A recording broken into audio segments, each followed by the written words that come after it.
Yo, what's going on, guys? We're back. It's been a little bit of a shitty week, as you guys know in the last video.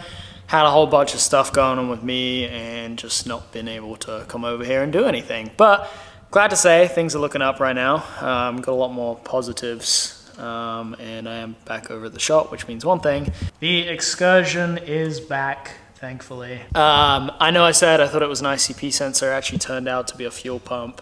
All taken care of, thankfully. It was quite a bit of money out of my pocket, but is what it is, kind of what you sign up for when you buy an old diesel. In other news, my job situation, still unemployed, but I do have some things in the works. So hopefully here in the next couple weeks, maybe I should be into something that is a lot better for me, actually. It's funny how the world works. Once one door closes, another opens, and I do have relatively decent opportunity on the line for me, so that's super good news. But yeah, it's been a miserable week, stuck at home, not being able to do anything, not even leave because I haven't had a vehicle. So yes, I've been bored out of my mind. I'm very happy to be back over here. And I was happy up until the point that I was like, fuck, I still have to deal with that subframe. But yeah, there has been lots of really helpful comments from people, and lots of like positive encouragement. So I do really appreciate that, guys. That's totally awesome. Yeah, if you guys want to help support me through some of the rougher times or just support me in general, go to the website, cop some of the merchandise. As you're watching this video, there is a drop that is on its way to you. Currently, this new thing is out to the mailing list right now, and if you're not on the mailing list, I suggest going to sign up because it means you get early access to the drops at a discount as well. So it's pretty sweet benefit for literally just receiving emails from me. But yeah, go support. I do massively appreciate it. It does go a long way, and eventually, hopefully it's something that I can do full time, and not have to worry about working a 9-to-5 job or whatever. But anyways, today I figured I wanted to do some stuff to the LS. I've been trying to figure out for a little bit what I should do about the inside lip on the front flares, and I thought about rolling them, but what I have heard from other people that have experience with Ulterior Motives flares, they've said that they don't roll.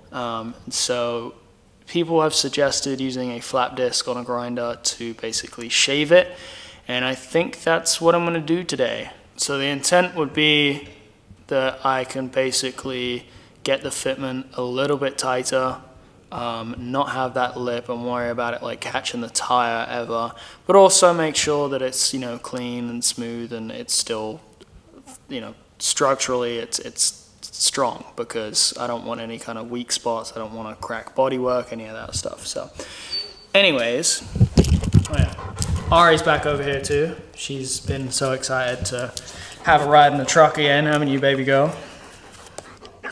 Yeah. But yeah, let's fuck around with this thing. So what I'm referring to with the lip is this right here. It basically is just this edge. It just rolls off this way, and it kind of faces like downwards like that, which is not ideal. It looks really good and clean, but I just worry about this edge right here being prone to getting caught by like a groove in the tire, and really don't particularly want that to happen, because it could potentially, you know, grab this and fuck the whole thing up. So yeah, we're gonna try and see what I can do with that. I'm gonna attempt to hit it with the flap disc and basically just take a little bit of material off, try and get it a little softer on that edge, and see how it goes. Also, these wheels are for sale. If anybody is interested in them, there's a Facebook ad. I can leave the link to it. If you guys want to buy these wheels, hit me up. I know a lot of people have been complaining, don't sell the wheels, I wanted to see you run them, blah, blah, blah. The plan was always to sell these. I only traded for these wheels because of the specs. I wanted the specs. It didn't cost me any money to get these specs, and then I basically used them to mock it up on the car and build around it. And now the intention is to find something that I actually want. If these don't sell, then yeah, sure, I'll hold on to them and keep them on the car, but I am actively looking for something else. And I have found a few sets of wheels, so if there's a cash buyer, come grab them. Link is in the description. I guess while we're on the subject of advertising for shit, the No Fake Wheels shirts Let me pull these up. These, like when I dropped this design, so many people were freaking out about it, and I never put them out online because we went straight to Riverside, and we ended up selling out of pretty much most of them. But now they're restocked on the website, and absolutely nobody seems to know. So if you wanted one of these shirts, go to the website and grab them right now, because we have every size, and I can't guarantee how long they're going to sit around for. But we will restock them. It's just if you want them now, you know, top of the description, click the link, go grab some of these, because cool design. I am trying to figure out doing a promo skit for these. I just need somebody to give me some rep wheels or the boxes to some rep wheels.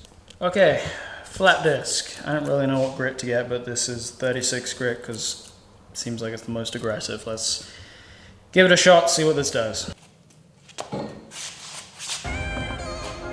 This is supposed to be a before shot. As you can see, has this little edge right here. Yeah, we're basically just gonna shave that down a little bit, see what happens.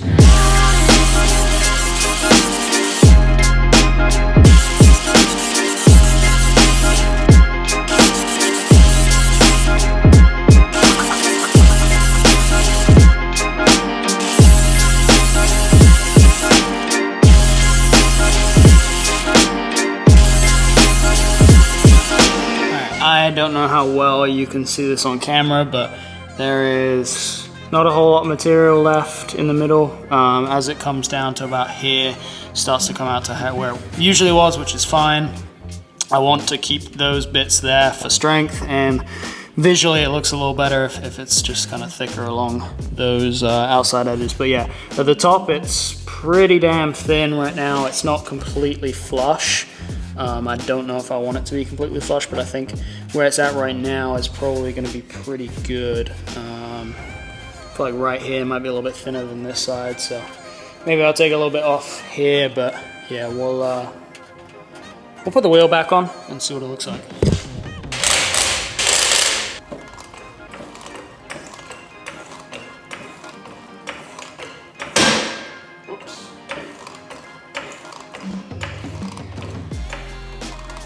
Oh yeah.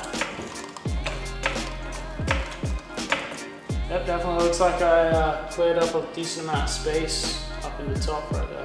I feel like people watching are probably like, yeah, it looks exactly the same as it did. And to be honest with you, I couldn't even tell you if it looks any different either. But the main thing I'm going for is for at dry fight, I just need to make sure that like this is not gonna have issues.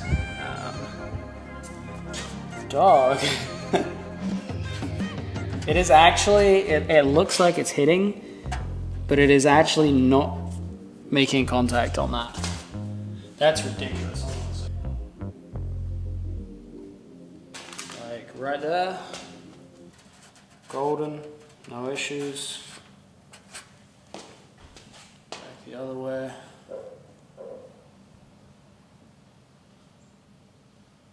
Oh yeah, super, super golden this way. Of course, absolutely no issues with the hitting. But that is good news. Like the fitment all around on this is ridiculous. Let me just show you what I'm talking about, right? If I push this in, look right here. You see this? See how like ridiculously close that is? All right, and if I pull this out, see how ridiculously close it is even then? Pull it this way, ridiculously close, like the whole way around the wheel, ridiculously close. If you want to talk about fitment, your shit better be fitted in every goddamn possible angle. And if you're wondering why this has play in it, it's because I haven't got that bolt in the NRCA yet, but ridiculous. And that is why this channel is different from every other YouTuber that's out there. If you know of another YouTuber that focuses on dialing in fitment and aesthetics as much as I do, tag them in the comments, because I would love to collab with anybody that thinks the same that I do. Cars to me are, they're art. It's an expression form. So I'm building this car because it's what I've wanted, it's what I've imagined. It's not for any purpose other than to like make myself happy, but it's always a plus that a lot of other people enjoy watching the progress and everything too. But yeah, if there's other YouTubers out there that, you know, are similar minded to me, tag them. I would love to collaborate with some people. The only other thing I wanted to address is this. I don't like that looks a little sunken in. I kind of wanted it to be flush at drive height. It's kind of hard with the NRCAs, so I don't really know what to do about that, but as far as everything else goes, I'm pretty happy with it.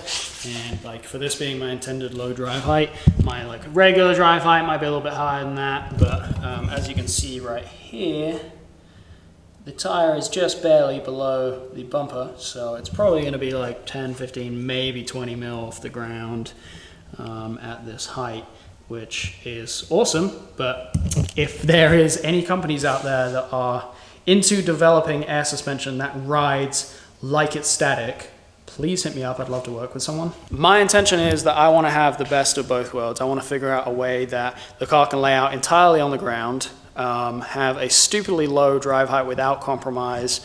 Obviously there's always going to be a compromise, but also being able to air up just enough to get it into most entrances. So if there's any companies out there that are actively trying to develop something like that, please hit me up.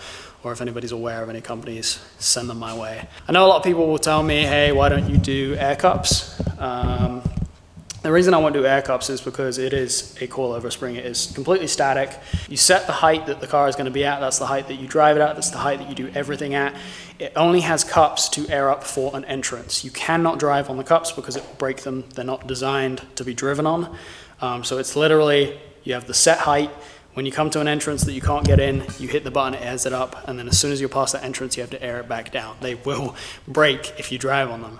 And so that's not going to work for me because I want the car to be entirely on the ground when it's aired out.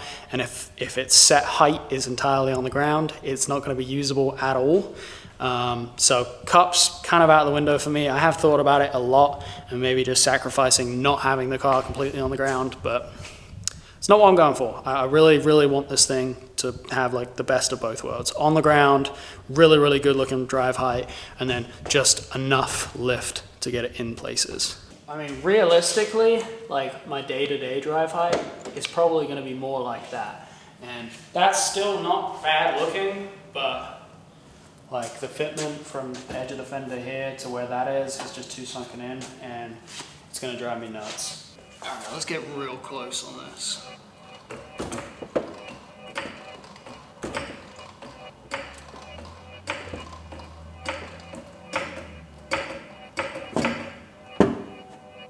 All right, pushing it a little bit. This means shave a little bit more.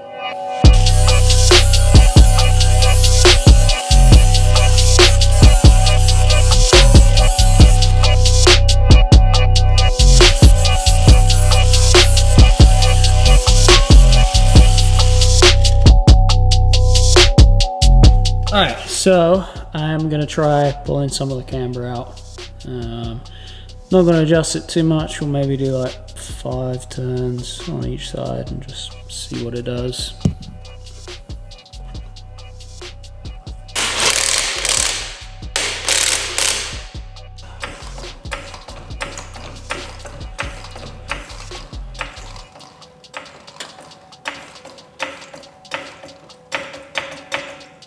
Okay. It's actually a fair bit tighter.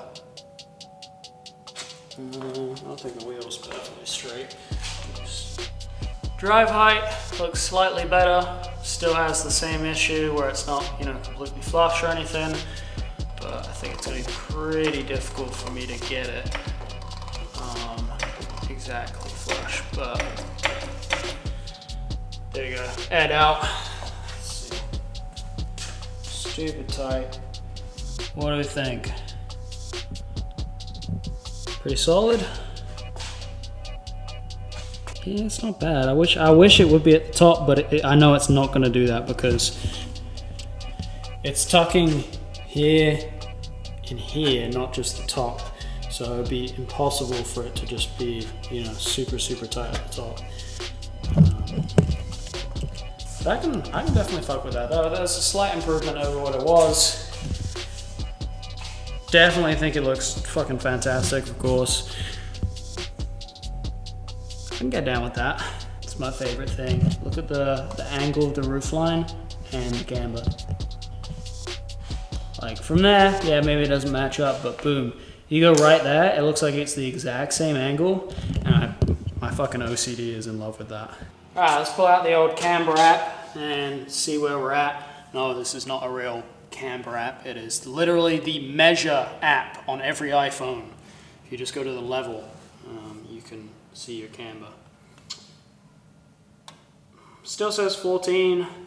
Obviously, this is not scientific or 100% accurate, but yeah, it's around 14 or 13-ish. It's like borderline, so we'll call it 14.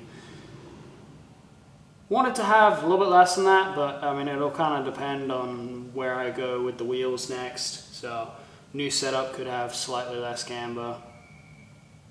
Ooh, no, so yeah, I don't know. It'll kind of be a balancing act. We'll see what I end up doing with new wheels. If I get some that are just slightly less aggressive, could be kind of more on the number that I want it to be, which was -12. But I'm not against having -14. I just do want to drive this car. I actually intend to, if I can, drive it across the country. Yes, it's going to spend a lot of time on a trailer because I'm going to be taking it to shows that I'm vendoring at, and I can't put everything inside of the car, and I'm not going to let someone else drive it to a show, and it'll be on a trailer for a lot of shows. But I do want to keep this thing usable because I do eventually want to do some sick-ass road trips with it. And so -12 was kind of my goal because it's a good balance of like function and form.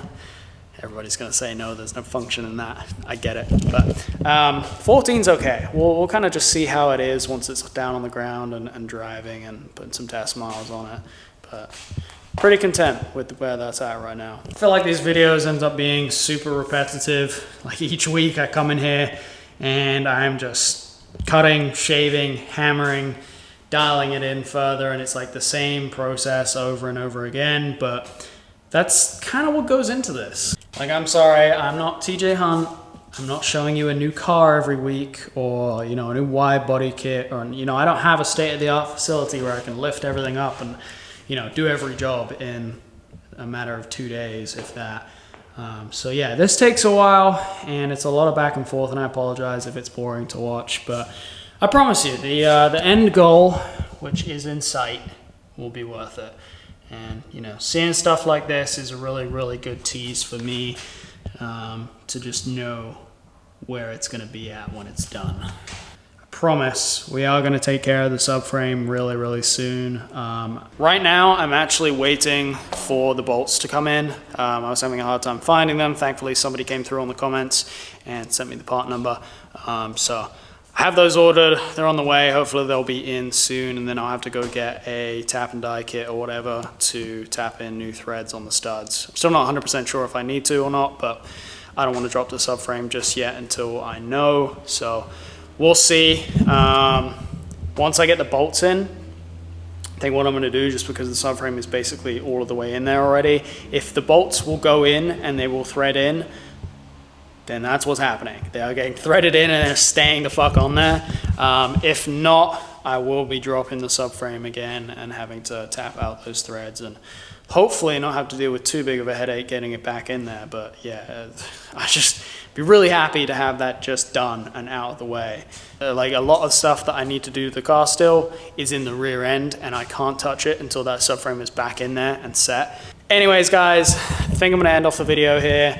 I should mention I'm actually thinking about coming down to Daytona next weekend. It's the Simply Clean weekend, usually. Obviously, the show was canceled earlier in the year.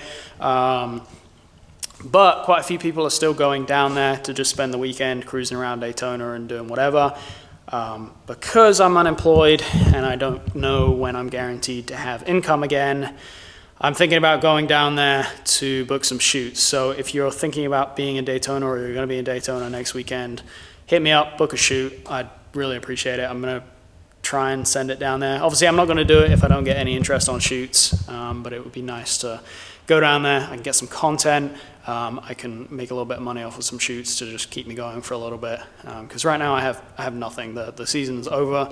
There's no cars for me to shoot. There's no events for me to do anything for here. And Bowling Green is an absolute ghost town. So yes, it would be awesome if some of you guys could book some shoots. But anyways, guys, thank you for watching. Go support, go buy some merchandise. I feel like I'm just dragging on. Appreciate it, guys. We'll see you soon.